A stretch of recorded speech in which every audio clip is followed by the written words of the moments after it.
As jy vanoggend jou Bybel saamgebring het, ons teksgedeelte gaan wees uit Johannes 19 uit. Johannes 19 vers 25 tot vers 27 is die teksgedeelte, maar dit gaan ook op die skerm verskyn vanoggend.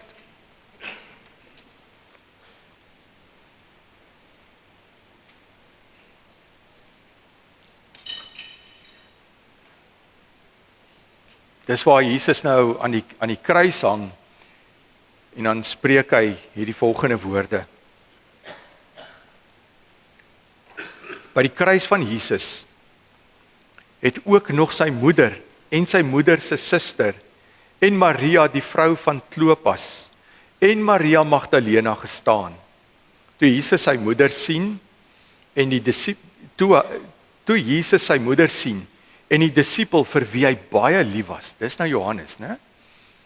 Wat by haar staan, sê hy vir haar, daar is u seun. Daarna sê hy vir die disipel, daar is jou moeder. Van daardie oomblik af het die disipel haar in sy huis ingeneem. Ons lees tot sover, net daardie kerngedeelte wat sê, wat hy vir Maria sy ma sê, daar is u seun. En daarna sê hy vir die disipel, vir Johannes, daar is jou moeder. Nou, as jy mooi daaraan dink, leef ons in 'n tyd wat ons almal op een of ander manier verbind is aan tegnologie. Of dit jou rekenaar is, of jou selfoon is, of wat ook al, maar ons word meer verbind, lyk dit vir my, aan tegnologie, as wat ons soms aan mekaar verbind is. Ons leef in 'n wêreld waar dit baie individualisties is. Waar dit nie altyd meer gaan oor ons nie, maar oor wat ek hieruit kan kry. En daarom dra ek nog by as ek met my selfoon, wat deesdae maar soos 'n rekenaar is, met daardie ding kan sit in my hand en ek kan min of meer alles doen wat gedoen moet word. Mense gee baie keer meer om oor hoeveel followers en likes hulle kry, as wat hulle omgee oor hulle eie familie. Dit raak vir hulle baie belangrik. En net nou het ons mekaar gesê, toe ons gepraat het oor familie, het ons mekaar gesê, jy kan jou vriende kies, maar jy kan nie jou familie kies nie. En soms kan familie positief wees, ander kere is familie negatief. Maar of jy dit nou wil hê of nie, ek en jy vorm deel van 'n familie. Somstyds wil jy nie weet, vir ander mense laat weet wie jou familie is nie. En ander keer is ander mense weer trots op hulle familie. Maar ons is deel van 'n familie. Dis hoekom jy hier is. So familie is baie belangrik. Familie was in die Bybelse tyd al baie belangrik geweest, want hulle het in stamverband gefunksioneer, bloedlyn was vir hulle baie belangrik geweest. Hulle het almal onder een hoof verenig, so dit was baie belangrik. Familie was alles gewees. Sterk familiebande was jou verantwoordelikheid. Dit was die hoof van die familie se verantwoordelikheid, dat daar sterk familiebande moet wees, dat ons by mekaar moet wees. En dan kom Jesus. En Jesus weet al hierdie goed. Hy kom ook uit 'n sterk familieband uit. Hy kom daar uit 'n baie sterk stam uit. En dan op 'n dag, dan praat hy oor die goeters, en dis reeds vroeg in sy bediening, dan maak hy radikale opmerkings oor familie. Hy kom gooi die appelkar om. Ons weet mos, Jesus se optelsomme van 1 + 1 maak nie 2 nie, want Jesus werk heeltemal anderste. So wanneer hy dan oor familie praat, dan gooi hy die appelkar om. Dan sê hy, ek en jy moet begin nuut dink oor familie. En jy weet, hy maak so 'n opmerking oor familie, dat die mens hom eintlik snaaks aankyk. En dat dit by party mense meer vrae laat as antwoorde. En Jesus, ons weet sy bediening lok geweldig baie mense wat na hom kom luister het, want hy het al hierdie wonderwerke gedoen. Hy het 'n klomp goed reg gekry wat ander mense nooit ooit kon regkry nie. Hy genees 'n klomp mense. So hy bevind homself met 'n klomp mense. En ek wil jou net gou vat na 'n verhaal toe wat aanleiding gee tot ons teksgedeelte. En dis daar in Markus 3 vers 20 en 21 en ek gaan dit vir jou lees. Markus 3 vers 20 en 21. Daarna het Jesus huis toe gegaan. 'n Menigte mense het weer saamgedrom, sodat daar selfs nie geleentheid was om 'n stukkie te eet nie. Hy was die heeltyd besig. Mense wou heeltyd Jesus se aandag hê. Toe sy familie hiervan hoor, het hulle gegaan om hom te gaan haal, want hulle het gesê, hy het van sy kop afgeraak. Met hierdie familie, daar's fout met hom. Want kyk wat gebeur, kyk al die aanhangers, en hy sê 'n klomp goed, en hy's besig om 'n klomp mense ongelukkig te maak. So sy eie familie gaan om hom te gaan haal, en vir hom te sê, nee, kom, ons wil eintlik maar as dit ware so 'n bietjie met jou praat. En dan vers 31, Markus 3, 31 tot 35. Sy moeder en broers het toe gekom. Hulle het buite bly staan en 'n boodskap na hom toe gestuur om hom te roep, want hulle kan nie eers in die huis kom waar hy besig is om met al die mense te praat nie, want hulle drom so baie saam. Julle sal onthou ook by 'n ander geleentheid toe die vriende van die verlamde man die dak oopmaak om net by Jesus uit te kom, om die verlamde man daardeur te sak. So Jesus was heeltyd omring met mense. Die verhaal van Saggeus, wat vooruit moes hardloop en in 'n boom klim, sodat hy net Jesus kan sien, want Saggeus was kort gewees. So al hierdie goed gebeur, Jesus het 'n klomp mense heeltyd rondom hom. Nou staan sy ouers daar buite en hulle roep. Hulle soek hom, hulle wil met hom praat, want hulle is bekommerd oor hom, oor dit waarmee hy besig is. 'n Menigte mense, vers 32, het rondom hom gesit. Hulle sê toe vir hom, kyk, u moeder en die broers en die susters, daar buite soek u, jou familie soek jou. So, gaan hoor wat hulle wil hê. En dan sê hy hierdie vreemde ding, maar hy sê vir hulle, wie is my moeder en my broers? Wie? Die logiese antwoord van die mense rondom hom sou sê, maar dis die mense daar buite. Dis jou bloedfamilie. Dis wie dit is. Hy het die mense aangekyk wat in die kring om hom sit en gesê, hier is my moeder en my broers.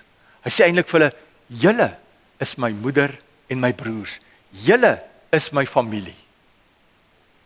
En dan kyk hulle hom nou snaaks aan waarskynlik. Ek kon myself dit net indink. En dan sê hy vir hulle, op grond waarvan sê ek, julle is my broers en my susters? Dan sê hy een ding, elkeen wat die wil van God doen, is my broer en my suster en my moeder. Dis sy kwalifikasie. Elkeen wat die wil van God doen, is my broer en my suster en my moeder. En hierdie woorde wat Jesus hier sê, met hierdie woorde in gedagte, wil ek jou na 'n ander toneel toe vat. Wil ek jou na die toneel toe vat van 'n warm Vrydag, net buite Jerusalem, by Golgotha. Want daar's dan ewe skielik, ek wil hê jy moet dit vir 'n oomblik net so 'n bietjie in jou denke inkry. Begin net daai prentjies sien wat daar gebeur. Dis warm. Die son bak. Daar's 'n klomp mense wat saam drom. Hulle drom eintlik soos 'n klomp vliee saam. Daar's nuuskieriges daar rondom. Ander mense is versigtig. Hulle wil naby wees want hulle is nuuskierig, maar hulle bly hier op die rand om te kyk wat gebeur hier. Waarom gaan al hierdie lawaai nou? En dan sien hulle, daar's belangrike mense hier. Daar's Joodse raad. Daar's mense daar's die priesterhoofde, daar's die familiehoofde tussen al hierdie mense. So iets groots is besig om te gebeur. Daar's oralste soldate. En binne hierdie warboel van mense, van nuuskierige oë, van oë van ongeloof, want hulle kan nie glo wat besig is om hier af te speel nie, is daar Jesus, wat hulle besig is om te kruisig. En van Jesus se volgelinge, sy naby mense, is daar maar Maria, sy moeder, sy suster, die vrou van Klopas, Maria Magdalena, en van al die disippels, net Johannes wat daar by die kruis staan. Die ander het die hasepad gekies, want hulle is bang dat hulle ook gevange geneem sal word. En daar staan hulle. En hulle kan dit byna nie glo nie. Hierdie rabbi, ons rabbi, met die omgee hart, wat soveel vir mense beteken het, wat soveel bose geeste uitgedryf het, wat soveel mense genees het, nou kruisig hulle hom. My seun, wat ek groot gemaak het, wat ek sien opgroei het. Wat moes deur daai moeder hart gegaan het, toe sy sien, dat haar seun gekruisig word. Hierdie wrede dood moet sterf. Hy word gekruisig saam met misdadigers, saam met 2, onmenslik, hoe kan hulle dit doen? En weet jy, dis in daai oomblik, wat Jesus aan die kruis hang, wat hy nie aan homself dink nie. Wanneer hy daardie eerste kruiswoord uiter, en wanneer hy sê, Vader, vergewe hulle, want hulle weet glad nie wat hulle doen nie, waarmee hulle besig is nie. Wanneer hy dan ook 'n gesprek het met die 2 ouens wat hier langs hom hang aan die kruis, en hy sê vir hulle, vir een van hulle ten minste, sê hy, na die gesprek sê hy, weet jy wat, vandag sal jy saam met my in die paradys wees. Jy sal vandag saam met my in die hemel wees, in die plek, by die Vader, sal jy vandag saam met my wees. Hy dink nie aan homself nie. En toe alles begin bedaar, en die nuuskieriges weggegaan het, en waarskynlik ook hierdie familiehoofde, en die priesterhoofde, al hierdie mense weg is, en daar staan 'n paar soldate wat daar moet bly. En Jesus daar aan die kruis, toe dit stil raak, sien Jesus net hier rondom die kruis, die mense, sy mense, wat daar tot die einde toe staan. Hy sien sy ma, en hy sien haar suster, Maria Magdalena, hy sien vir Johannes daar. En dan weet hy wat aan die kruis hang, is die oudste seun. Is die oudste seun. Wat gaan van my ma word? Want dis die oudste seun se verantwoordelikheid om vir die ma te sorg. En dan sy bekommerd daaroor. Wel, hy moet iets aan hierdie saak doen, want daar staan sy ma. Josef is nie meer daar nie. En weduwees in daardie tyd het besonder swaar gekry, want hulle kon nie werk nie. Hoe moet hulle inkomste kry? En dan sien ons, as oudste seun, neem hy die verantwoordelikheid, daar van die kruishout af, en hy spreek eintlik sy aardse testament. Want jy weet, elkeen van ons het mos 'n testament, of is veronderstel om 'n testament te hê. Ja, hoop jou testament is in orde. Maar daar aan die kruis, spreek Jesus sy aardse testament, en hy sê daar vir Johannes, en hy sê vir Maria die volgende, daar is u seun, daar is jou moeder. Hy sê eintlik vir Johannes, jy word nou soos die oudste seun. Dis nie maar net iemand wat in jou huis kom bly nie, dit moet nou jou ma word. Jy moet vir haar sorg, tot die dag wat sy sterf, moet jy vir haar sorg. Moet jy daar wees vir haar. Sy word nou jou familie. So daar aan die kruis, wat haar hartseer is en pyn is, word 'n nuwe familie gevorm. Nie op grond van genetika of bloedlyn nie, nee, op grond van een sentrale gesamentlike persoon, op grond van Jesus Christus, op grond van geloof in Jesus Christus, word 'n nuwe familie by die kruis gevorm. Sien, nou maak dit vir jou sin, dat Jesus sê, daar in Markus 3, wie is my broers en susters? Hy brei dit eintlik uit, en hy sê, almal wat die wil van God doen, almal wat gehoorsaam is aan God, almal wat in God glo, hulle word my broers en susters. Nie my biologiese broer en suster nie. Hulle is klaar, maar almal wat die wil van God doen, en hier aan die kruis, word iets eintlik bonatuurliks gevorm. Alhoewel Maria seun verloor, kry sy 'n seun terug. Johannes kry 'n moeder. En wat gebeur met die kerk later? Ons het 'n voorbeeld van hoe dit moet wees. sien, want my en jou verbondenheid aan Christus maak dat ons 'n geloofsfamilie is. Dis hoekom ons sê Nelspruit Suid geloofsfamilie. Dis nie net om in te pas by die smaak van die dag nie. As ons sê ons is geloofsfamilie, dan het dit ook teologiese gronde, want Jesus Christus het daar aan die kruis van ons kom wys, wanneer word ons familie? Hy het daar ook kom sê, in Markus 3, wanneer word ons familie? Nou kom ek vat jou na 'n gedeelte toe, as jou Bybel saamgebring het, blaai saam met my na Efesiërs toe. Efesiërs 2 skryf Paulus so mooi daaroor, as 'n paar gedeeltes wat ek vir jou wil wys, want ek wil vandag vir jou wys, op grond van die kruisdood van Jesus Christus, dat ek en jy familie is, dat ek en jy verbonde is aan mekaar, en dat ek en jy 'n bepaalde verantwoordelikheid het teenoor mekaar, as geloofsfamilie. Nou in Efesiërs 2, daarvan vers 13 af, skryf Paulus, nou kom ek gee gou vir jou die agtergrond, dan gaan dit vir jou baie beter sin maak. Nou, in die tyd van die vroeë kerk, was daar hoofsaaklik twee groeperinge, of kom ek sê, wat wou die vroeë kerk doen? Die vroeë kerk wou Jode tot geloof in Jesus Christus bring. Hulle wil die Jood vat en vir die Jood sê, Jesus Christus is die Messias, hy is die verlosser. Maar in die verkondiging van hierdie evangelie, het daar ook ander, en dit is nou die Grieke, wat hulle ook baie keer noem die heidene, het daar ook van hulle tot geloof gekom.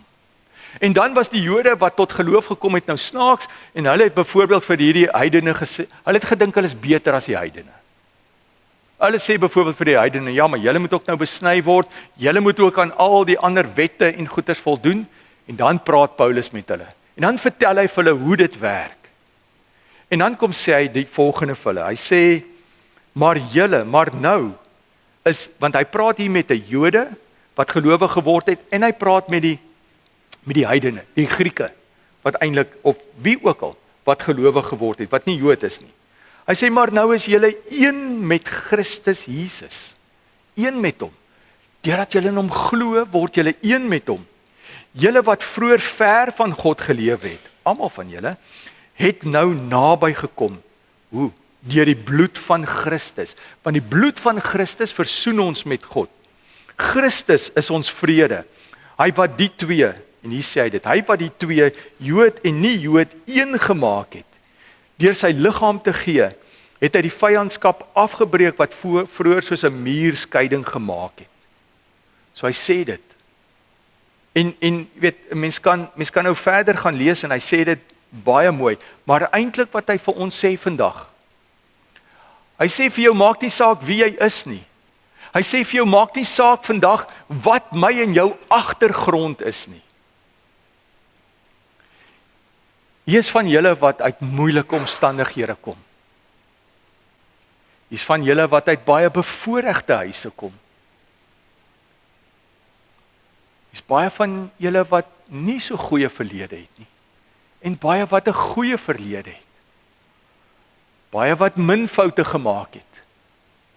Sommige wat baie foute gemaak het.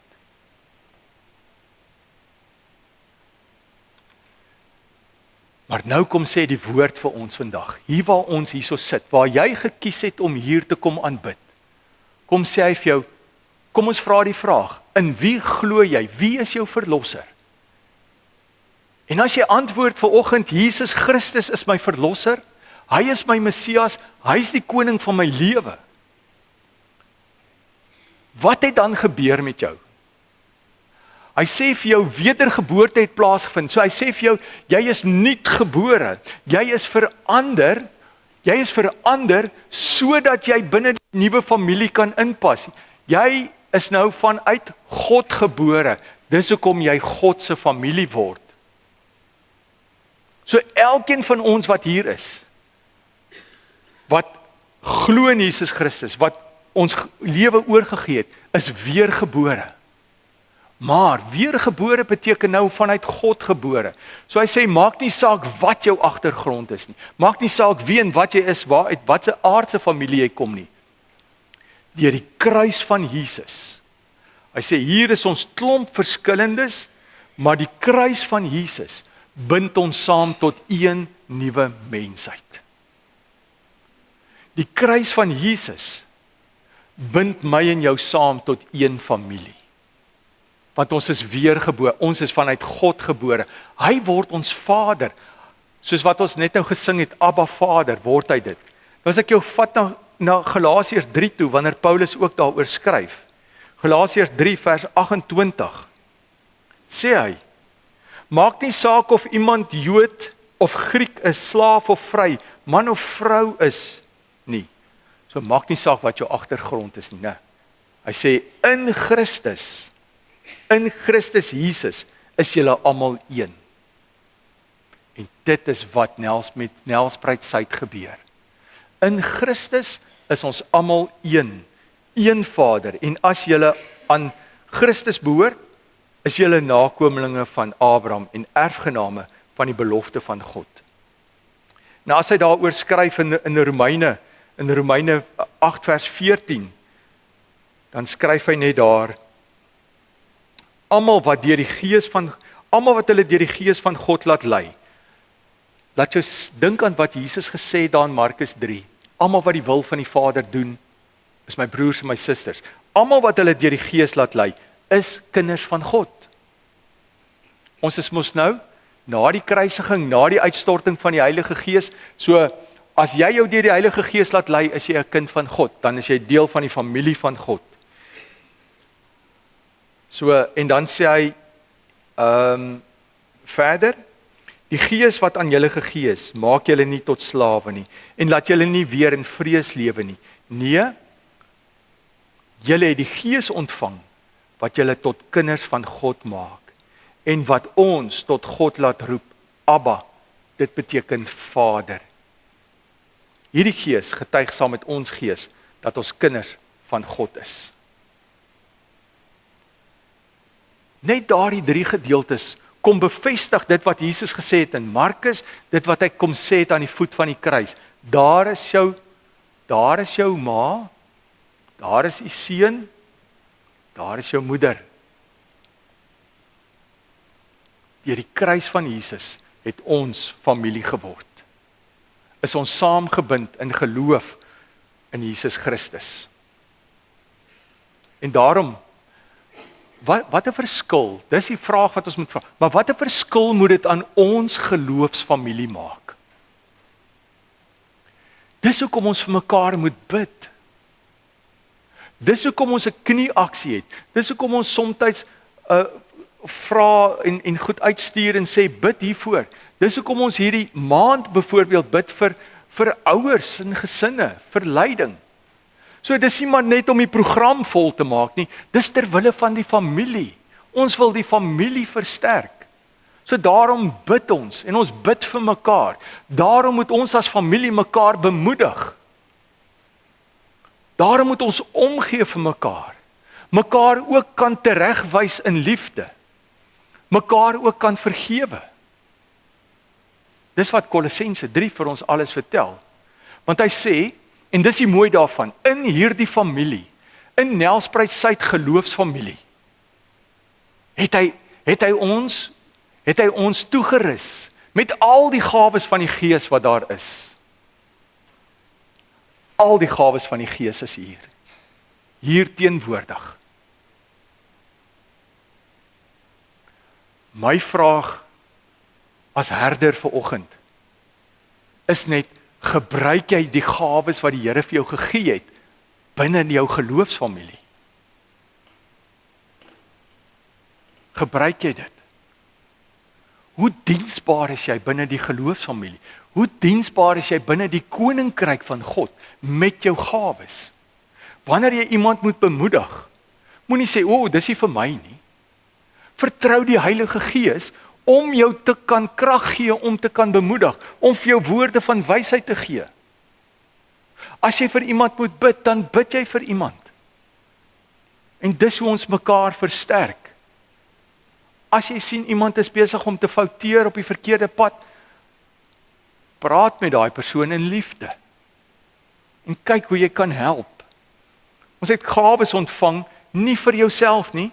Die gawes is daar vir die geloofsfamilie, vir die koninkryk. En familie ondersteun mekaar. En as ons sê, ons kort mense by die jeug, wel, dan kyk jy of die Here dit op jou hart druk. En dan kom meld jy aan. Verlede Sondag het ons die voorreg gehad om aan die nagmaalstafel te kon sit. Dis 'n feesmaaltafel. Wanneer die familie saamgebind word, want die nagmaal sê, ons word saamgebind in Christus. Is die verbondenheid aan God en ons verbondenheid aan mekaar. Dis soos 'n familieete, né? Wanneer jy dit hou. En weet jy die mooi daarvan is wanneer hy vir ons sê in Openbaring 7 vers 9. Hoor wat sien Johannes? Of hoor, ja. Hierna het ek 'n groot menigte gesien. Hy beskryf nou wat hy in die hemel sien. 'n Groot menigte gesien wat niemand kon tel nie. So ontelbaar baie was daar. Hulle was van elke nasie, stam, volk, taal. Het voor die troon van die Lam gestaan. Johannes sien die familie, die groot familiefees eendag in die hemel. Ons is hier familie, maar hy sien dit in die hemel. Hy sien elke, hoe sê hy dit? Hulle was van elke nasie, stam, volk, taal, het voor die troon gestaan. Almal. Hoe kan hulle daar staan? Op grond van wedergeboorte, op grond van die kruis, op grond van Jesus se woorde in Markus 3 en Johannes 19, staan hulle daar. Familie beteken dat jy behoort en ons behoort. Jy het dalk nie die perfekte aardse familie nie. Jou familie gee jou dalk grys hare. Maar weet jy, hier is jou familie. Ons is familie van mekaar. Is hier waar jy jou gawes kan uitleef. Is hier waar jy moet leer om te dien. Is hier waar jy toegerus word. In die familie. Dis hier waar jy veronderstel is om net jouself te wees. Los die maskers. Familie weet van mekaar. Ek wil jy moet gou rondom jou kyk. Kyk gou julle wat hier voor is, kyk gou agter toe. Kyk gou rondom jou. Kyk rondom jou. Dis jou familie. Dis jou familie. En dan wil ek vanoggend vir jou sê, jou familie is nie perfek nie. Jou familie is nie sonder foute nie. Maar elkeen van jou familielede, broers en susters wat hier is duur gekoop. Elkeen van jou familie wat hier sit, is duur gekoop en verbind aan Christus deur hulle geloof. Jy behoort hier. Ons is geloofsfamilie. Hierdie is jou familie. Leef voluit in jou familie. Jou familie is daar vir jou. Ek wil afsluit met 'n gedig. Het gaan oor geestelike familie. Nie deur bloed alleen verbind, maar deur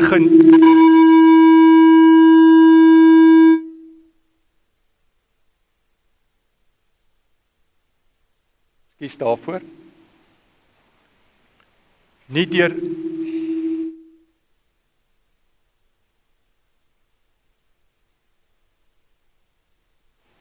toets, daar is hy. Nie deur bloed alleen verbind, maar deur genade saamgesnoer. Nie net 'n van wat ons deel, maar 'n Vader wat ons roep. Ons het mekaar nie gekies nie. Hy het ons by mekaar gebring.